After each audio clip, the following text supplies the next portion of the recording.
Kibera slums, one of the biggest slums in the world and the largest urban slum in Africa, is where Polycom development project operates. Kibera has a population of over 250,000 people living in this informal settlement, faced by challenges especially for the girl child. Polycom development project introduced talking boxes in both private and public schools here in Kibera for the girl child to secretly express her problems. This is because most of the girls suffer in silence, not knowing who to talk to and where to get help from. First, Polycom has mentors, who are young ladies who reside in these slums and understand the challenges and the needs of the girl child in this society. At the beginning of this Talking Boxes project, the mentors were identified, selected, and underwent a rigorous training to understand their duties and how they are to deal with the young girls. I hope you've been told that this is the first time that we are starting the partnership with this UN body, UNFPA. So this is the first time that they are actually coming to the ground physically, work with an organization that is already on the ground.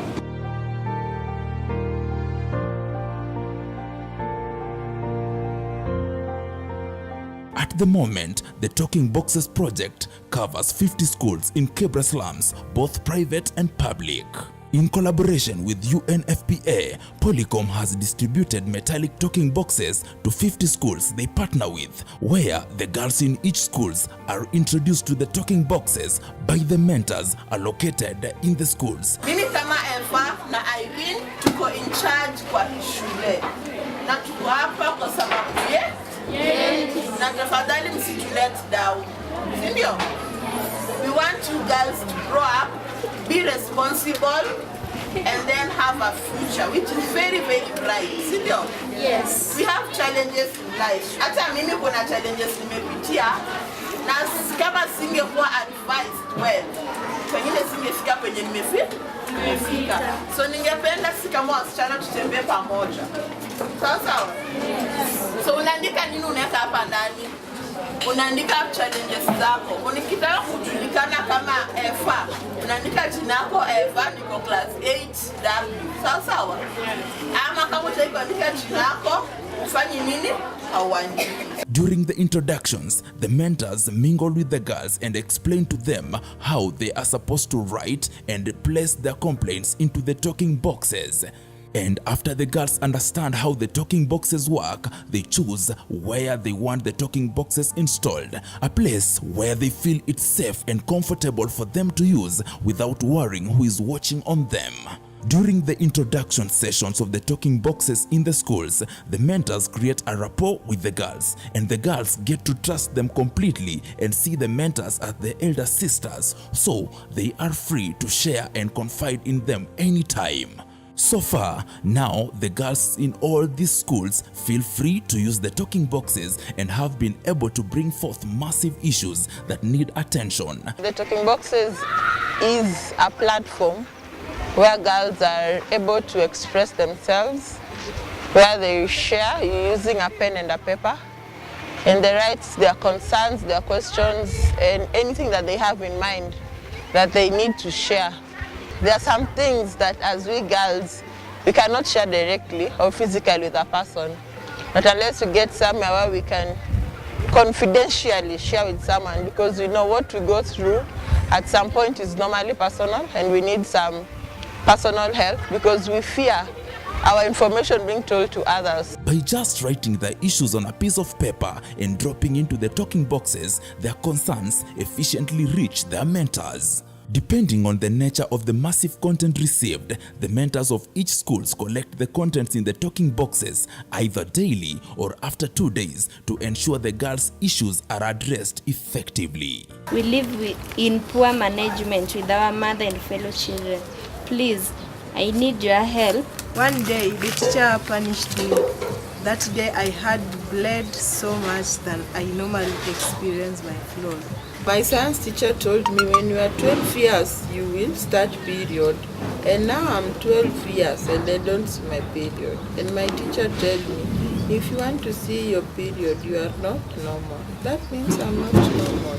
My mom tells me that having a boyfriend is not good. But I don't think my mom understands me. For me, it is hard to sit with my mom down and tell her about myself.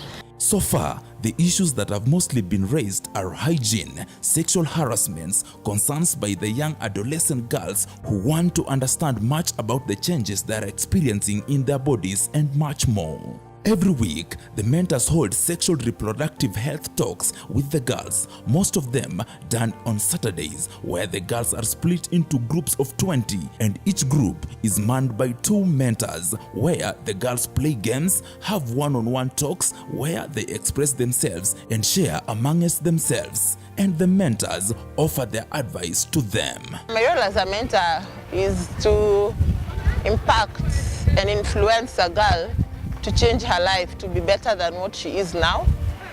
And being a mentor, it requires a lot.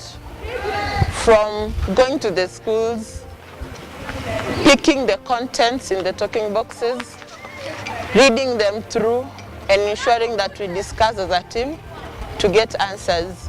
Mostly to those girls that have written their names, we do follow up to ensure that those girls get feedback, even if at some point where we don't have the capability of helping some, but we try to our level best to ensure that those girls have been reached to. And again, as a mentor, apart from the talking boxes, we do forums for the girls. We've conducted different forums, the Saturday forum and the school forums. And the Saturday forum is impacting girls on the sexual reproductive health information. And this is done in a group of 20 girls where we sit down and impact the girls with skills using games. We have a curriculum that we are using, and from the forum we are able to get different questions from the girls because they yearn to know more, and we are there to help them in getting what they want. And so when we are able to talk to them and discuss to them in those forums, we give them what they want. And it has been good because some of them are now confiding to us, sharing with us some personal information about their families and everything that they're telling us. We feel like it is true that this girl passed through a lot, and if we were not here, something could have just gone amiss. For the mentors, it has been very encouraging to see the girls express themselves openly and with confidence. So if you prepare them at an early stage, it becomes an easy way for them to go home and even share with their friends who are not part of our partner schools, share with their parents, people who are practicing the wrong practices that are not healthy for the girls, to just be aware and know that this is the right thing. Because if the girl knows, it's a lot easier than dealing with a girl who is unaware completely. They will just do what an adult is telling them. Polycom, it has helped me to know that I'm a girl and I should stand firm, not to listen to other things that others are saying. It is one of a kind because the girls are really sharing. The contents are very many in the 50 schools, and we are trying our level best with their mentors being attached in the different schools to share what they have and giving feedback to the girls so that we help a girl to solve her own problems. The Talking Boxes, a project by Polycom Development Project supported by UNFPA, has transformed the way the girl child expresses herself in Kibera slums, and so far the girls can point out massive benefits they have received from this Talking Boxes project by Polycom in collaboration with UNFPA. Wametuprovide na pads na pia panties wametuprovide nazo. Those pads that they are giving me to support me, I can even help my friends there outside that do not have that pads and they are having monthly period. And at least being a mentor for now has really changed my life personally because I understand the life of a person better than I understood mine.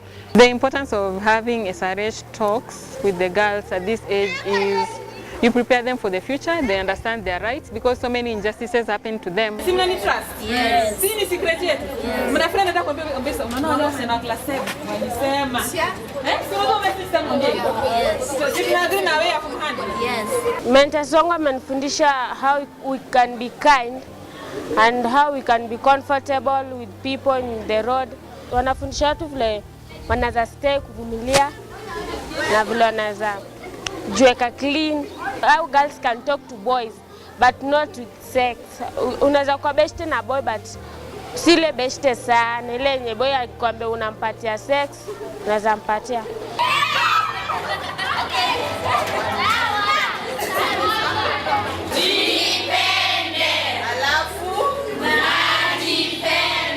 As time goes by, more and more is being realized from this Talking Boxes project. Our experience with these girls is that as you have a session with them, a lot of information comes out.